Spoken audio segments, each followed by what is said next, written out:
is right in front of you.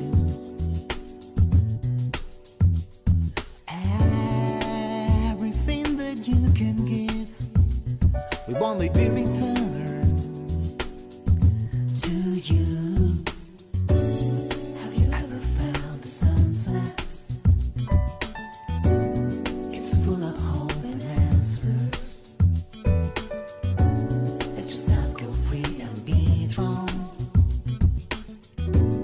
into these good vibrations. There is nothing here.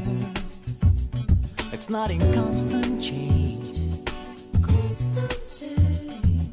This can comes with something. Like daylight comes to night.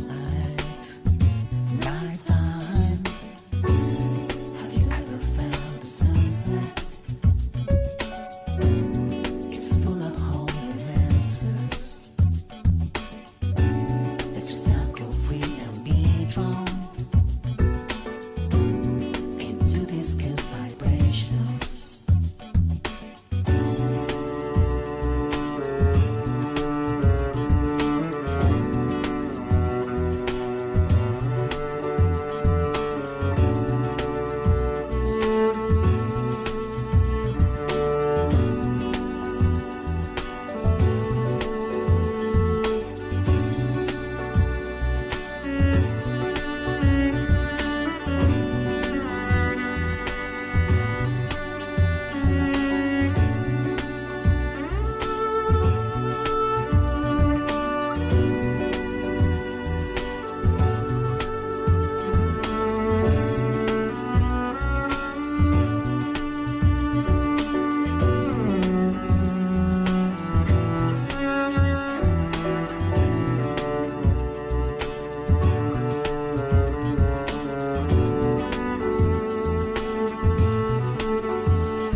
Ready to go?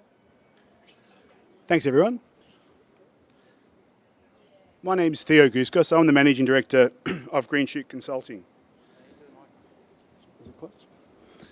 Before we begin, can we just take a moment to reflect on how great it is to be engaging in 3D? Oh, thanks, Chief. How amazing is this very normal human experience of being each other's presence, feeling and sensing our collective humanity. I must admit, as someone who was a virologist in my 20s, studying vaccine escape viral variants with a disposition towards being obsessive compulsive, my anxiety levels are a little bit raised at the moment to be in the proximity of so many people, but I'm feeling equally comfortable and excited at sensing our collective humanity. As much of our world is going back into lockdown, I want to acknowledge the work that's gone into making tonight possible. Of course, we want to thank you and the team at the NGV for their outstanding efforts in curating Melbourne Design Week. But make no mistake, tonight is also possible because of the tremendous leadership and work of our scientific community. People such as Sharon Lewin and a wonderful team at the Doherty Institute, who within a matter of weeks cultivated the virus and guided a science-based response. Others such as Brendan Crabb, leader of the Burnett Institute, who campaigns not just for the safety of Australians but for all vulnerable communities across the world, including our closest neighbours in Papua New Guinea, who are in the midst of devastation. Lockdown was hard. I did not wear glasses in lockdown. For that, I blame the daily Zoom grind. But my problems are absolutely rubbish compared to the crippling effect lockdown had on our economy, our creative, international education and hospitality sectors, and consequently, the vibrancy and vitality of our city. I love this city.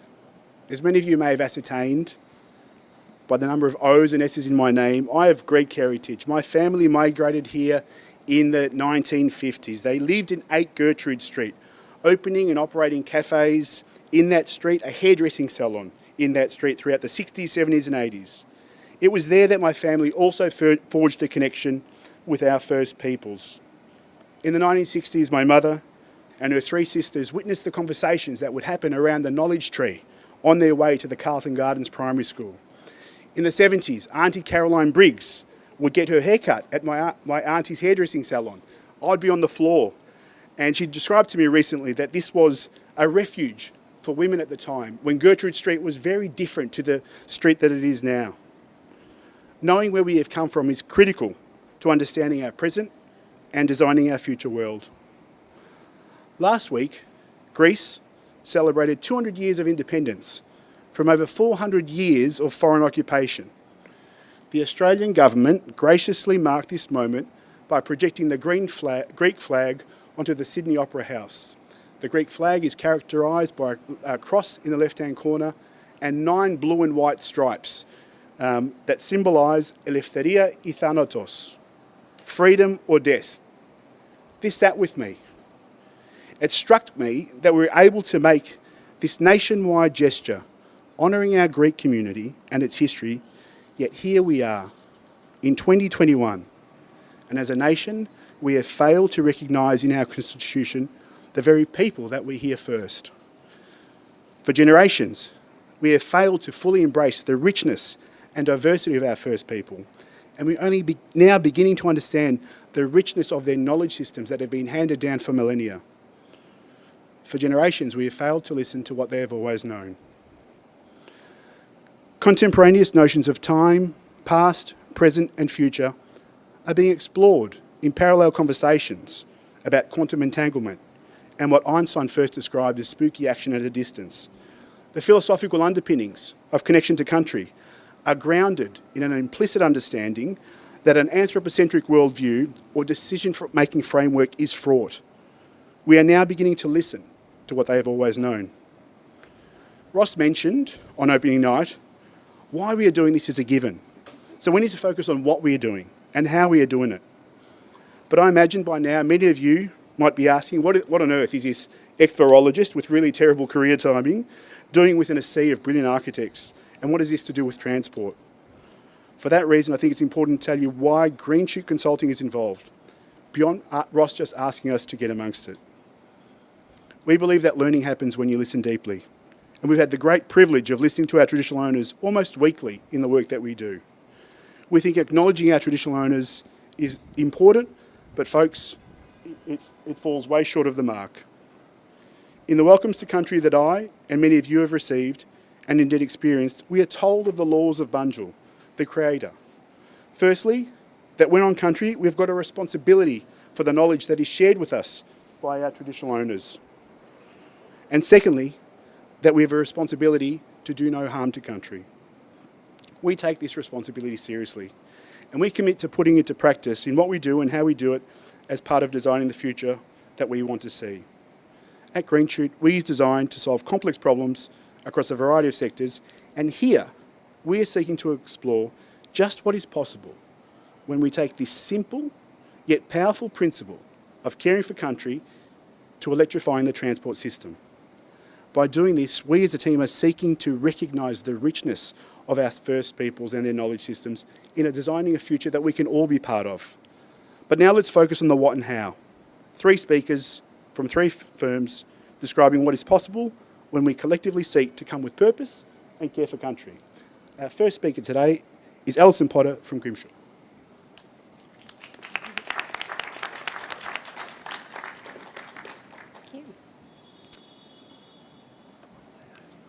Thank you, Theo. I would like to begin by acknowledging the traditional custodians of the land in which we meet today and pay my respects to their elders, past and present. Using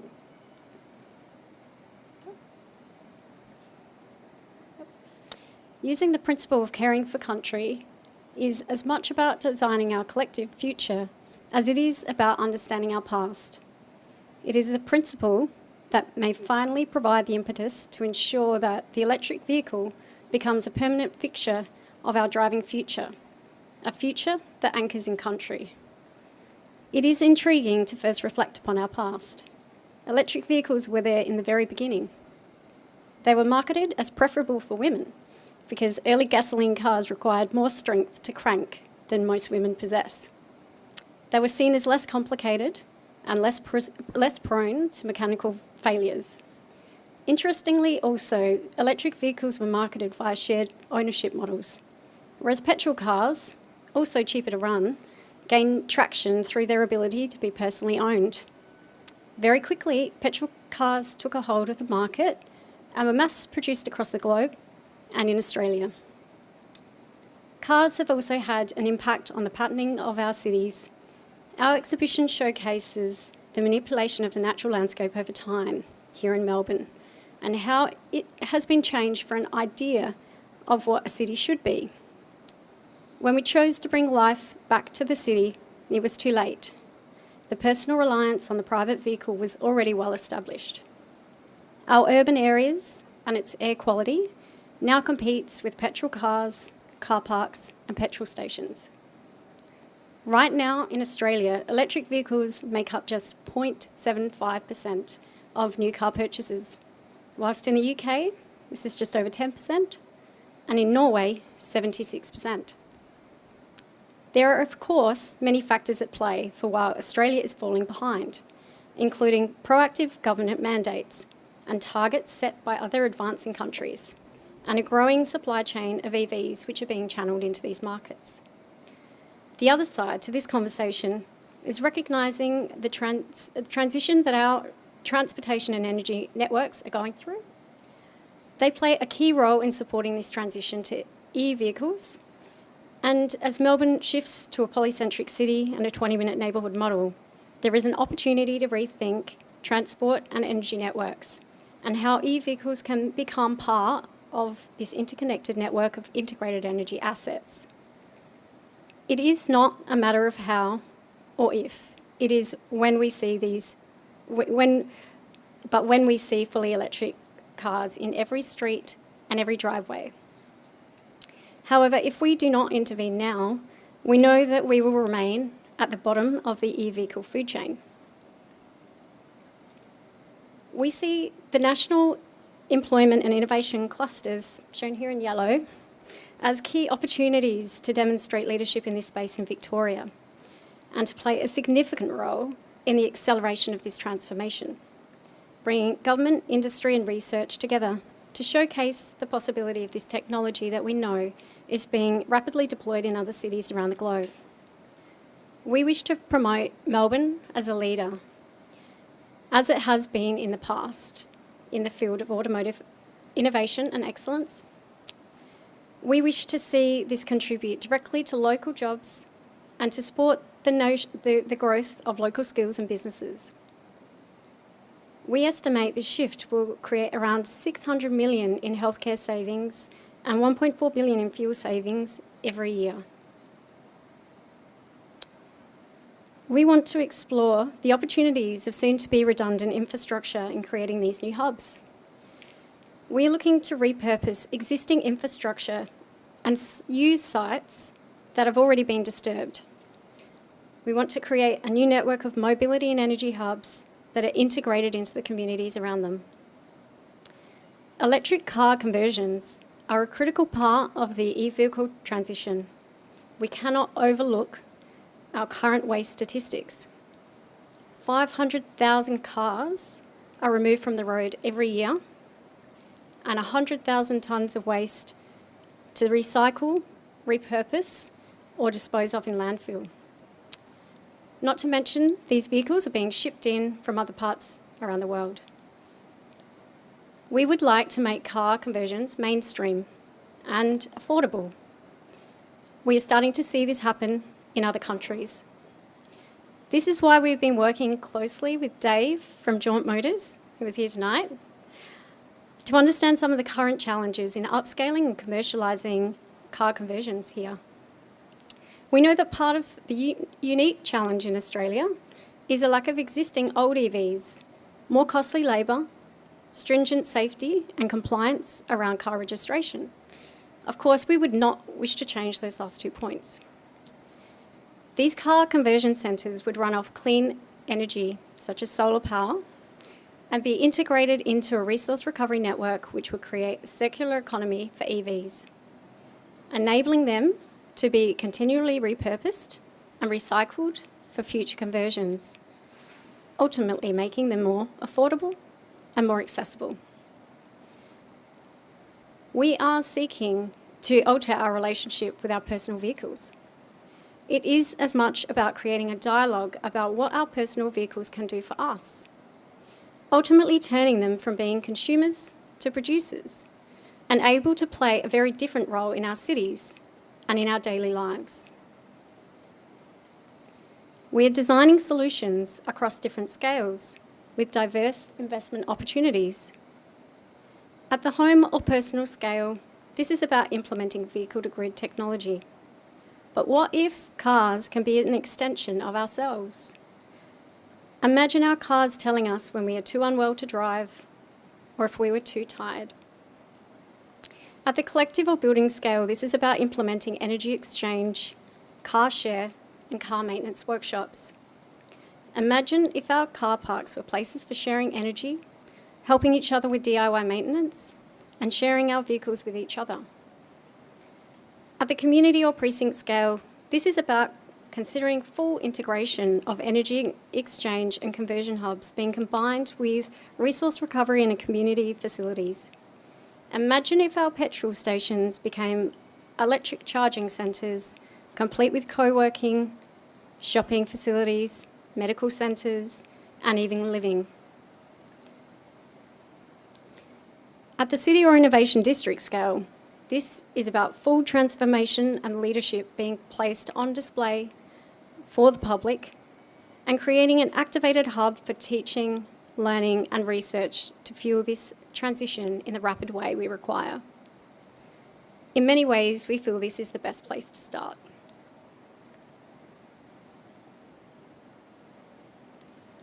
Places like Fisherman's Bend have a unique legacy of automotive manufacturing and production, and other NEICs such as Monash bring significant research and innovation happening within these precincts. And just along in the Dandenong corridor, we have SEA Electrics advancing into e-vehicle production lines as we speak. We are looking for investment into this opportunity at multiple levels We wish to realise an integrated energy and transport roadmap. This initiative is really about bringing together government, electric vehicle companies and advocacy groups, private investors and schools. Our time is now to make our cars work for us, to be part of us, and to reconnect us in how we can care for country. Thank you.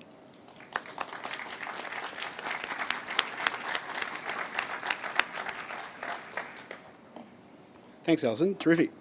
In approaching this opportunity, we asked the questions: what might it take for the hardworking people across Australia to be compelled to invest in an electric vehicle? What is the natural tipping point? Is the projected $600 million in health savings associated with respiratory diseases such as chronic obstructive pulmonary disease enough? Do we need to push harder in defining what's in it for me? What if a car became an extension of your Apple Watch? What if the sensors in a steering wheel were able to monitor your heart rate, knew your steps target, encourage you to use to stop and walk the last kilometre?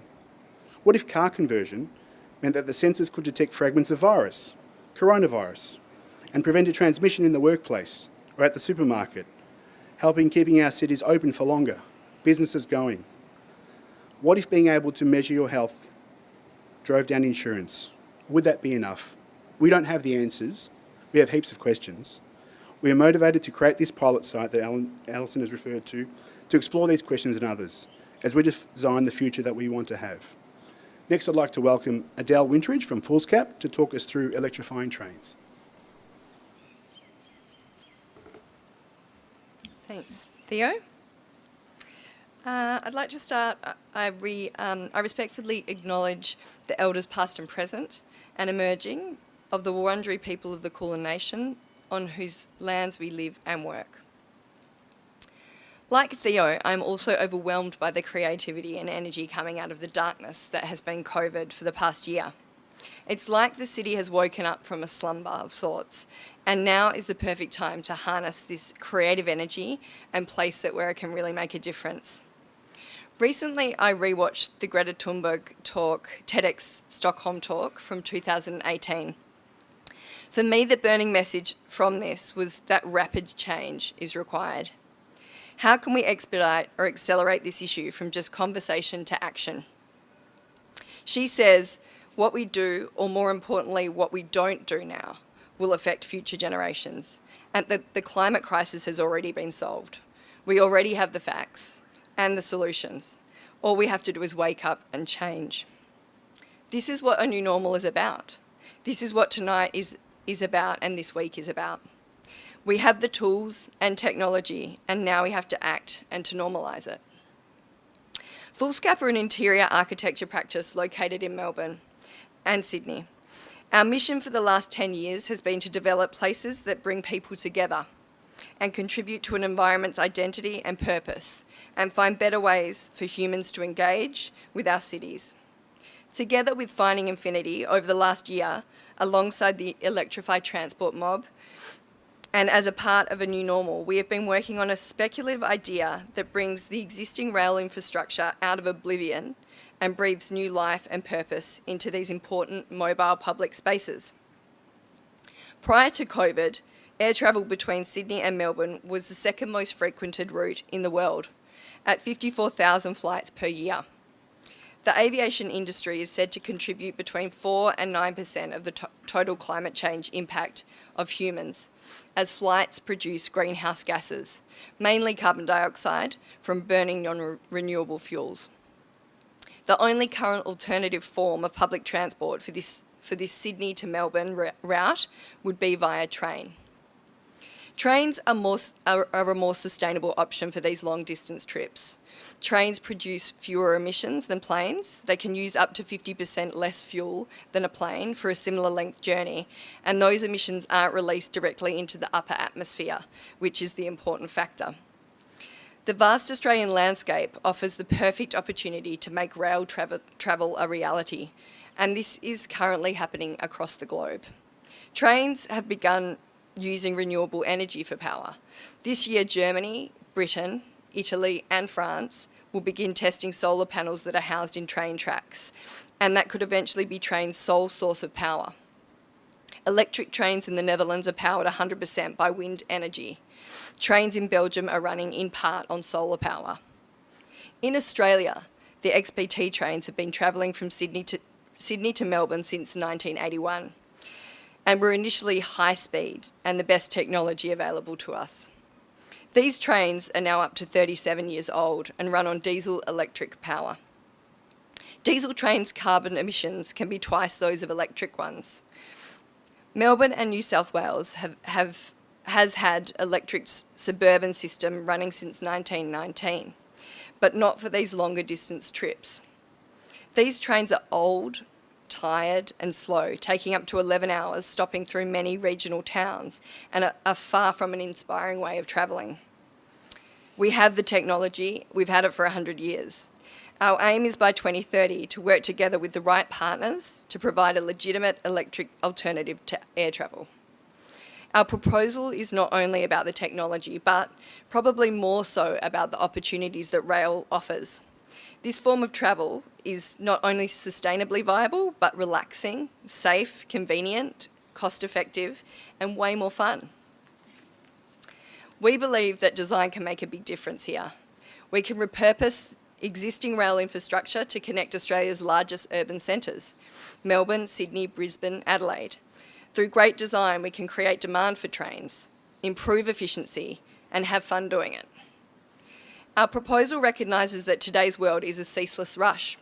It takes us back to the values of the golden age of travel, where people had more time and luxury, comfort and hospitality were at the centre of the travel experience. Now imagine this.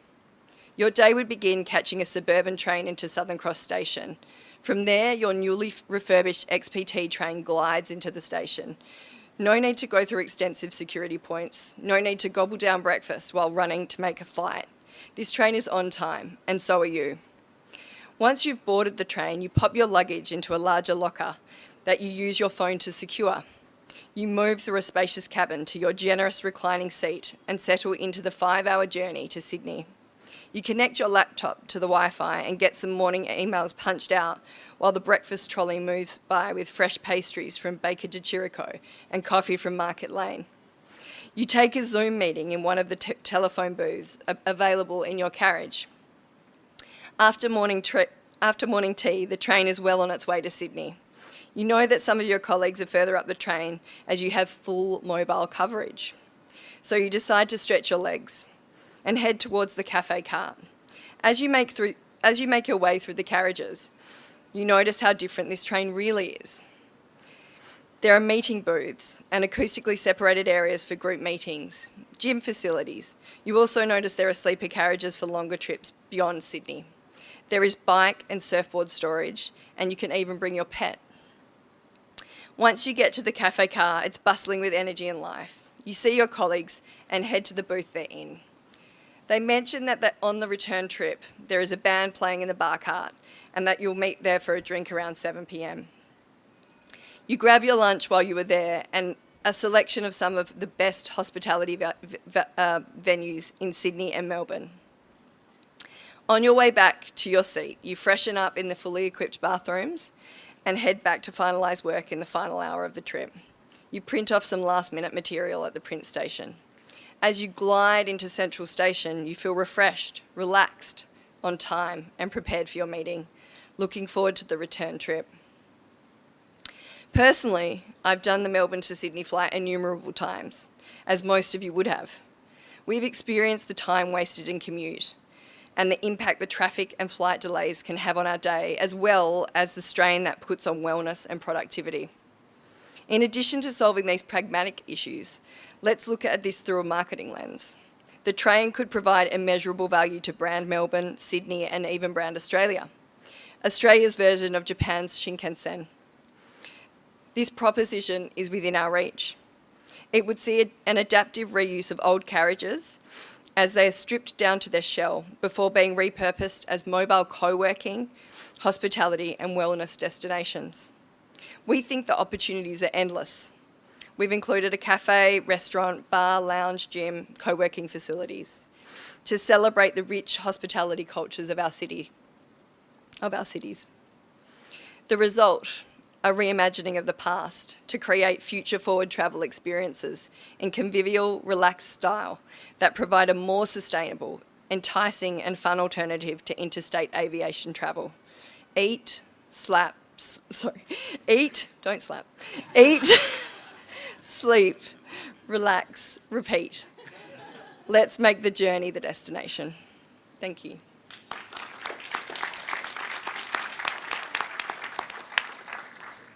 Thanks, Adele. That was brilliant. Makes me want to go to Sydney, and who needs an office anymore?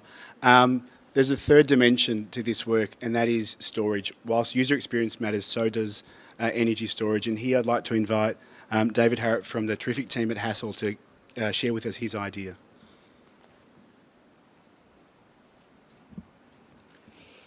There we go. Thanks, Theo.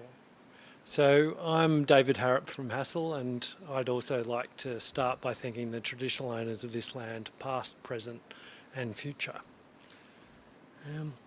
So our project is about converting existing car parks into vehicle-to-grid battery banks. We are proposing to modify the thousands of existing car parks distributed around the city by adding some basic technology to allow electric cars and their batteries to connect back to the grid. This is an important step in turning Melbourne from a consumer to an electricity contributor. As you may have heard in the news this week, the Australian Energy Market Commission is proposing that all Australians with rooftop solar panels could be charged for exporting electricity to the grid. This does seem counterintuitive in the context of our transition to renewables.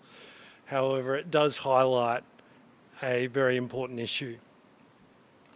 Renewable power is difficult to turn on and it's difficult to turn off. Batteries are able to moderate and regulate this power to smooth out the peaks and troughs.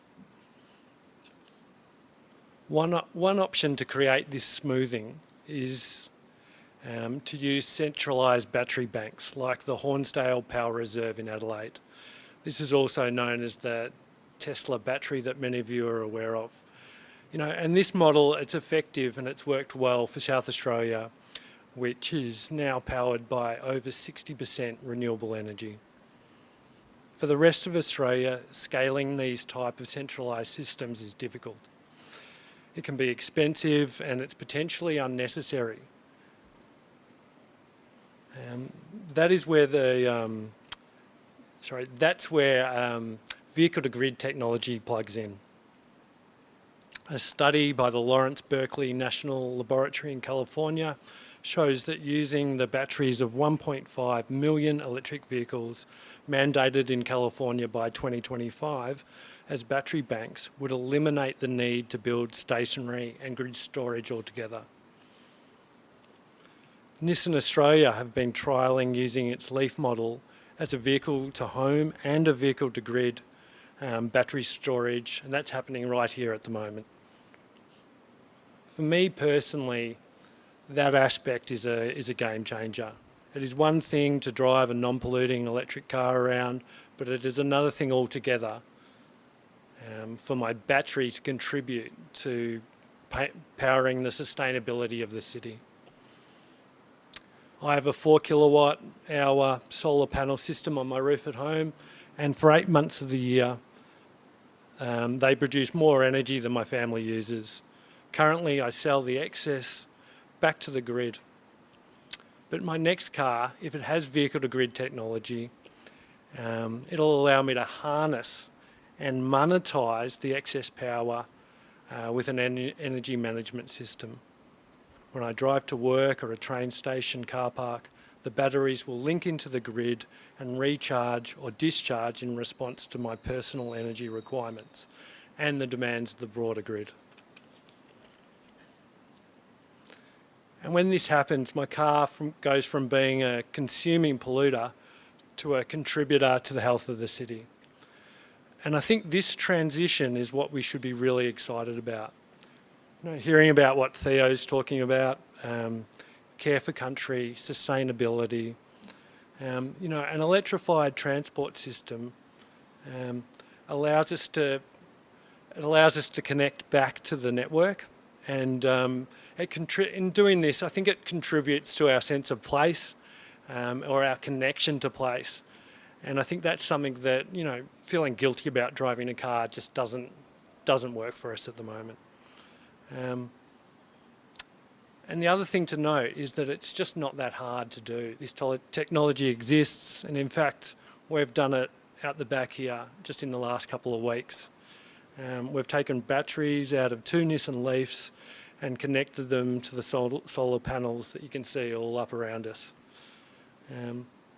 We then use that solar power to power this exhibition during the day, and at night the stored energy in the battery keeps us going. This energy also powers the soundscape that you'll be able to hear a bit later when we turn up the bass in our room. And that music was composed by Mark Mitchell and uses the sounds of traffic to represent the beating heart of the exhibition. Having our cars and car parks contributing to the health of the city has a whole lot of profound effects. So what does this mean for this group? Well, for me it means a few things. It affects the personal decisions around the next car and vehicle that you buy. It affects the decisions around company cars and transport fleets. And from a design and built environment perspective, it means allowing space and future-proofing our buildings and car parks to accommodate that type of technology. The change is going to happen, but it needs us all to embrace it, to accelerate it. It's not going to just kick off without people taking some risks, and that's what I suppose collecting all of us together tonight is all about. Our immediate goal is to get some of these vehicles to grid car parks up and running in the next 12 months. There are thousands of sites around Melbourne, many of which are in our buildings or, just down the road here. So let's have a good discussion tonight. Let's try and work out how it can happen and how we all can get involved in, a change that's going to make a huge difference. Thank you. Thanks, Dave. Folks, as each of the speakers have said, this is already happening across the world. We need to design and define how we make it happen here. We're really privileged tonight to have one of our colleagues, Dave Budge from Jaunt. Dave, could you maybe join us on stage and tell us a little bit about your experiences in electrifying cars? What can we learn from it, and what's next? Sure can. Thanks. Some of you might have seen me or parts of my body in weird angles in the installation in there. We've been live streaming from our workshop on Friday and for the rest of this week. And there's some footage of us tearing down cars and redoing other cars. So we take old four-wheel drives, specifically Land Rovers at the moment, and turn them into electric cars.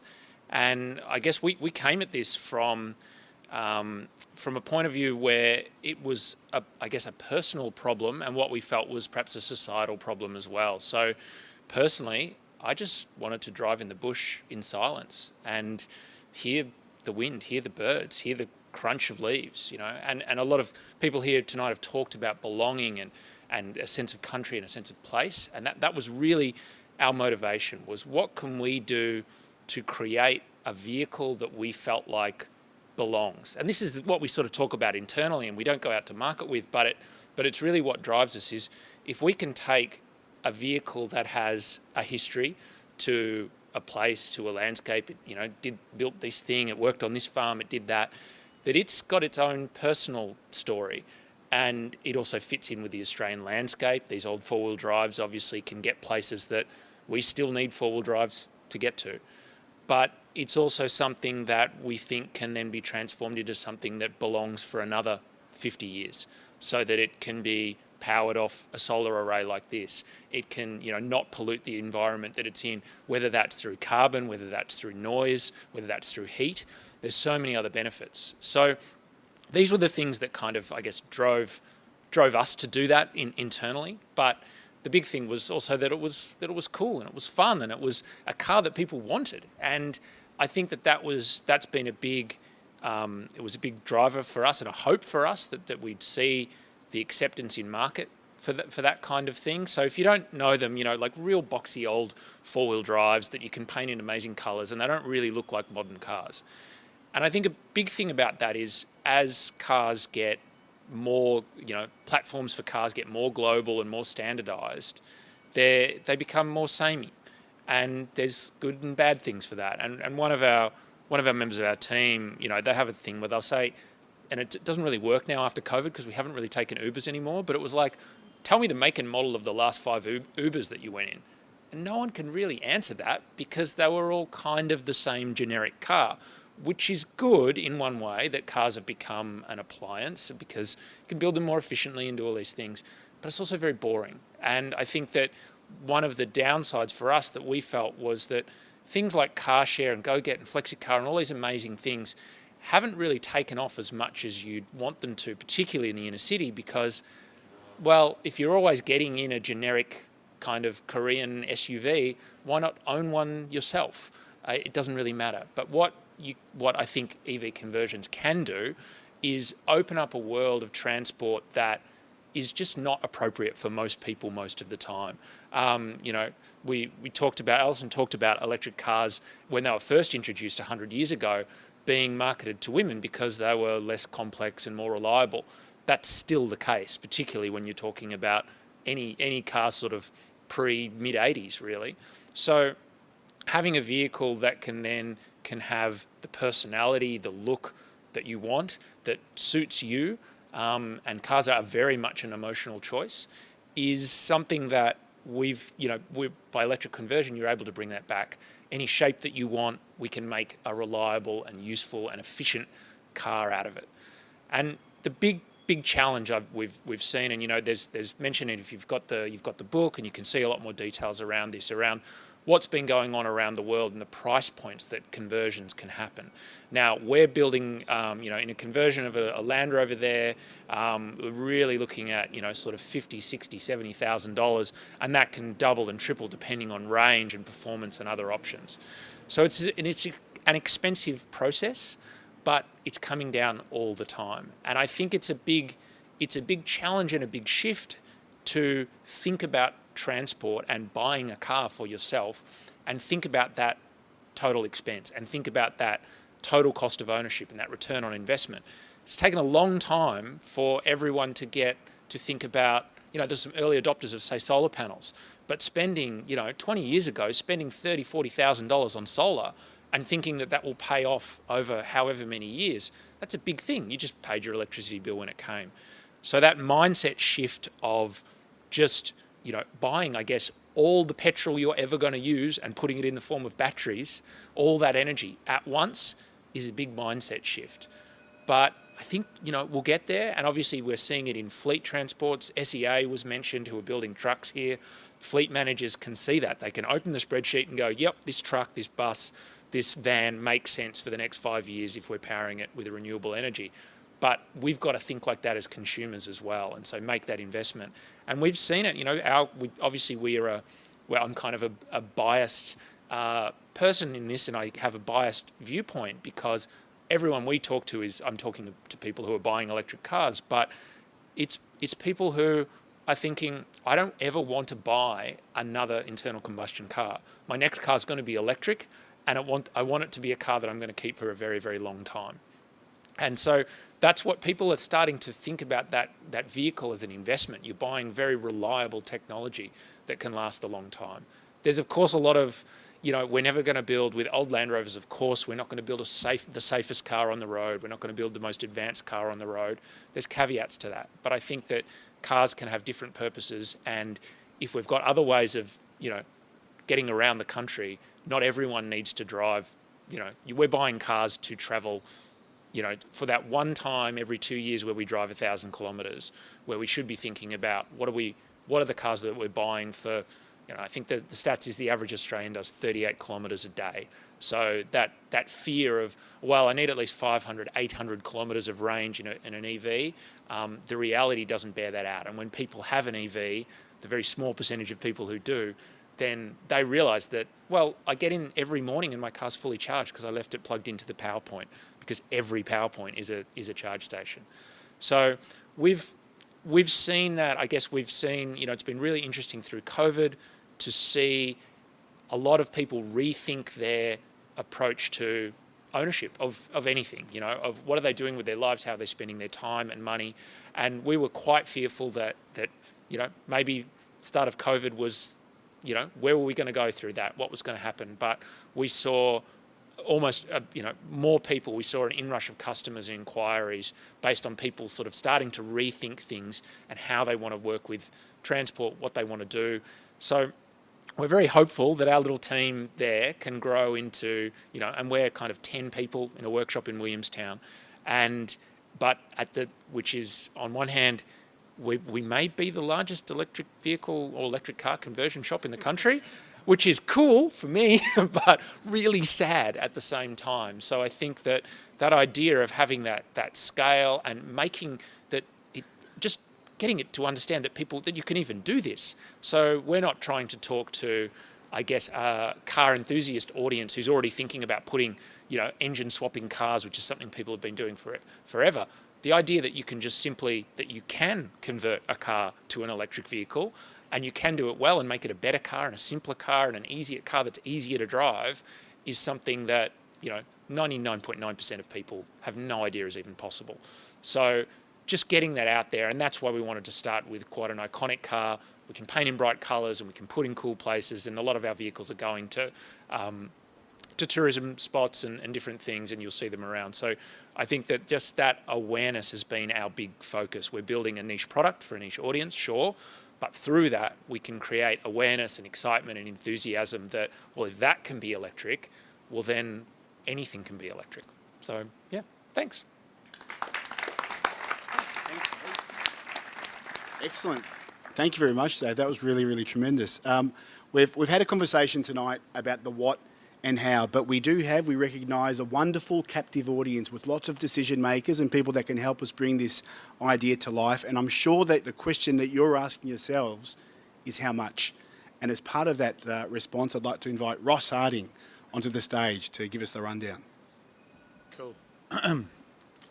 All right, I'll keep it pretty brief. This is a $100 billion opportunity for this city. It'll create a self-sufficient city. It'll pay for itself in less than 10 years. It'll create 80,000 jobs in construction and 40,000 jobs ongoing from there. If you don't believe me, read the 140-page report that we wrote. All right, so the thing is, I did have a few slides to quickly go through, just so we're really punchy about this. Okay, so basically, who's going to read the report, and is anyone actually going to do anything with a report that we wrote? Probably not. So we translated this $100 billion strategy into 15 tangible projects that we can build. Okay, and everything you see tonight is for sale. Every render that's up in this space is actually a project that we're actively seeking funds and sites for. And so I'm just going to quickly explain to you tonight we've been through 3 of the projects. We've got 15 in total, and we need your help. We basically are looking for sites and cash to deliver these things. Each of the projects are independently profitable, and we're not sort of waiting for anyone's approval. We just want to get on with it, but we do need help. So basically, well, year 1, 50 mil this year. So we're actively seeking 50 mil by the end of this year. Maybe by the end of the week would be nice. Next year, 500 mil. The year after, 2023, 1 billion. And then 2024, 10 billion. And then from 2025 to 2029, we need about 18 billion a year. That's how you do it. If we want to get there by 2030 and be the world's first self-sufficient city, that's how we'll do it. So we broke it down, and the 3 projects we're talking about tonight, the Grimshaw, Greenshoot and Greenaway project of electrification of cars, we put a price tag of about 10 mil on. Electrifying trains is about 1 mil, which is basically a Dell's budget for a fit out.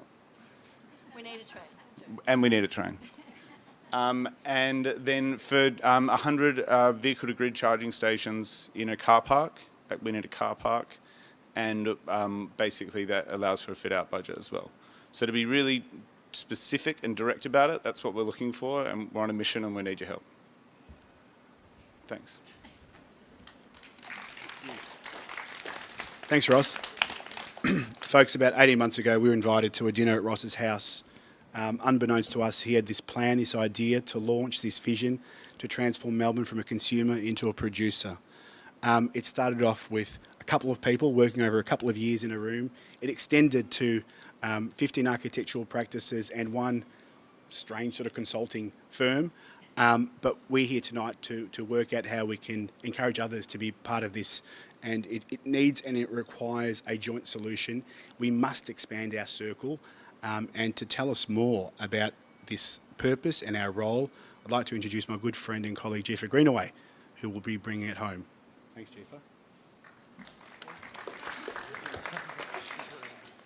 Jefa. Thank you very much. So, we've heard some fantastic speakers thus far, but really what we're really wanting to do here is to contextualise an understanding of what we're doing here today. So, importantly here in Victoria, we have legislated a Birrung Act to protect the Birrung, the River of Mist, better known as the Yarra River, and it's now classified as a living entity. Here in Melbourne, we have a very large living entity, and we are anchored here on Wurundjeri and Boonwurrung country on the unceded sovereign lands of the Kulin Nation. And so everywhere you see, even in a major metropolis like Melbourne, is on country. And if we reflect and think back, what we've done over 230 odd years is we've exploited country, we've extracted country, we have scarred country, we have bored through country, we have fenced country, we have felled country.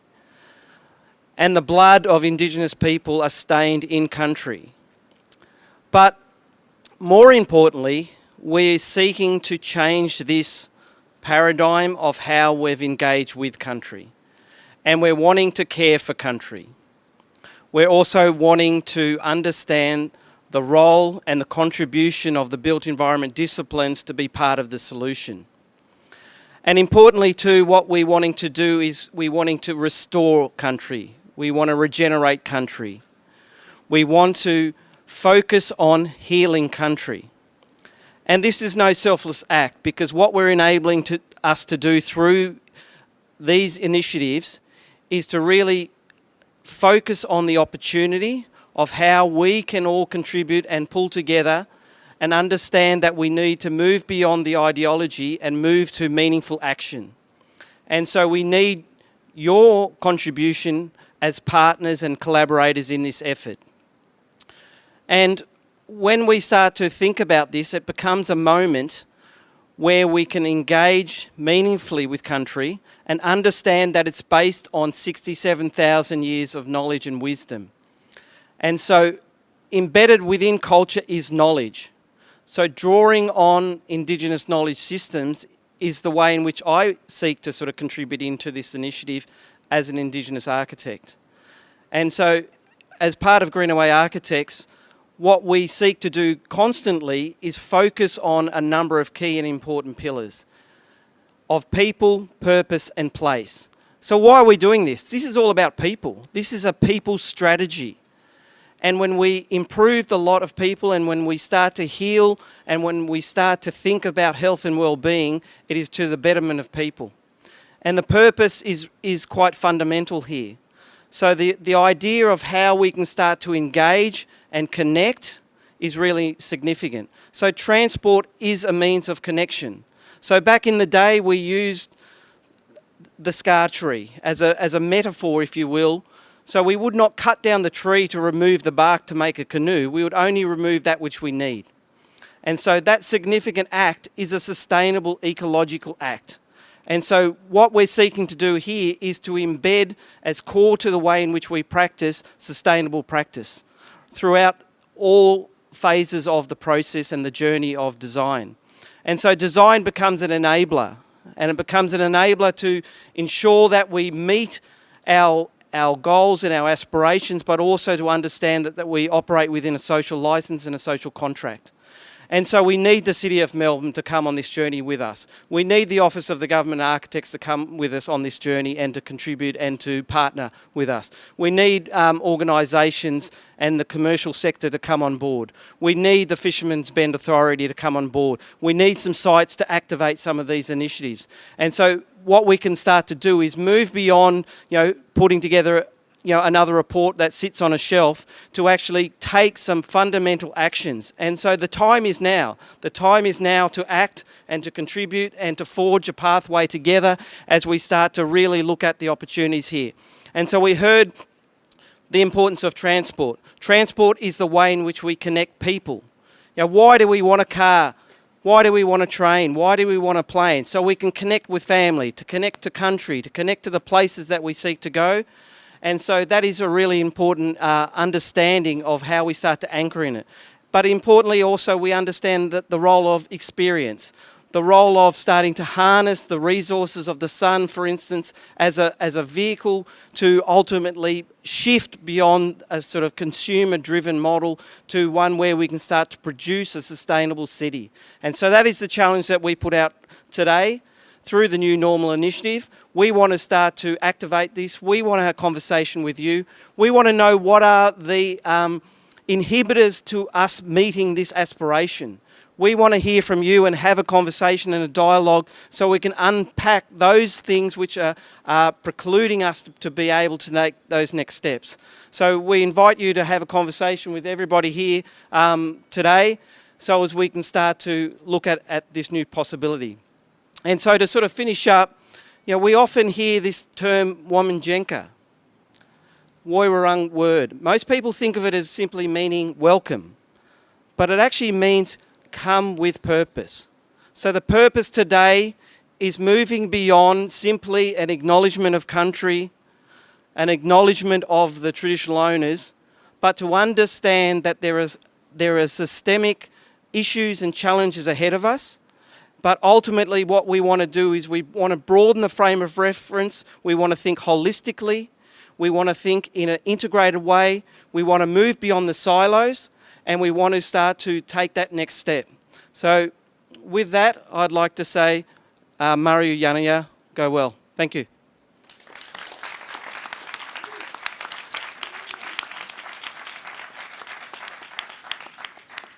Folks, I don't think I need to follow up on that inspiring call to action by GIFA, but I would invite you and encourage you to reach out to us, to have a drink, to continue the conversation. There is space in this conversation for every one of you, so we look forward to continuing the discussion. Thank you for your attention and thanks to each of our speakers.